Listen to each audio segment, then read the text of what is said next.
പെൺകുട്ടികൾക്ക് പീരിയഡ്സ് ആയി കഴിഞ്ഞാൽ ഇവർക്ക് ഭയങ്കര തളർച്ചയും പ്രശ്നങ്ങളും പിന്നെ അയ്യോ പത്തോ വിളികളും പിന്നെ കൂടെയുള്ളവർ തിരുമ്മി കൊടുക്കലും ഒക്കെയാണ്. അപ്പം ഞാനിങ്ങനെ കാണുമ്പോൾ ഞാൻ ഓർത്തിട്ടുണ്ട്, ഒരു പീരിയഡ്സിൻ്റെ വേദന സഹിക്കാൻ കഴിയാത്ത കുട്ടികൾ എങ്ങനെ ഒരു പ്രസവ വേദന സഹിക്കുന്നത് അത് നിസ്സാര കാര്യമല്ലല്ലോ. നമ്മുടെ ജീവൻ കൊടുത്തൊരു ജീവനെ ഉണ്ടാവുകയാണ്.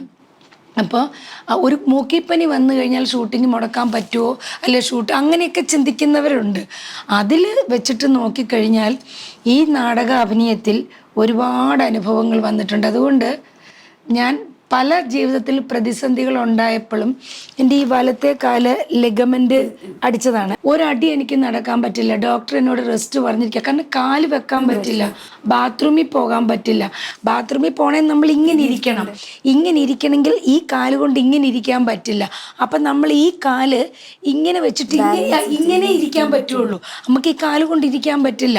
എന്നിട്ട് ഞാൻ ഈ വണ്ടിയിൽ പുറകിൽ കാല് നീട്ടി വെച്ച് തലേണയുടെ മുകളിൽ കാലും വെച്ചിട്ട് ഞാൻ സുന്ദരി സീരിയലിൻ്റെ ഷൂട്ടിങ് മുടക്കാതെ അവിടെ പോയി ഷൂട്ട് ചെയ്തിട്ട് ബാത്റൂമിൽ പോകുന്നത് ഒരാളെന്നെ പിടിച്ചിങ്ങനെ ഇരുത്തും.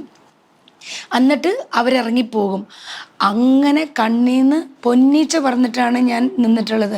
അതെന്തുകൊണ്ടാണെന്നറിയുമോ? കാരണം ഞാൻ വർക്ക് ചെയ്തില്ലേൽ, ഞാൻ തൊഴിൽ ചെയ്തില്ലേൽ എൻ്റെ ജീവിതമോ എൻ്റെ വീട്ടുകാര്യങ്ങളോ മുന്നോട്ട് പോവില്ല. അപ്പം അതുകൊണ്ട് എത്ര വേദന സഹിച്ചും ഞാൻ ഇത് ചെയ്തേ പറ്റുള്ളൂ.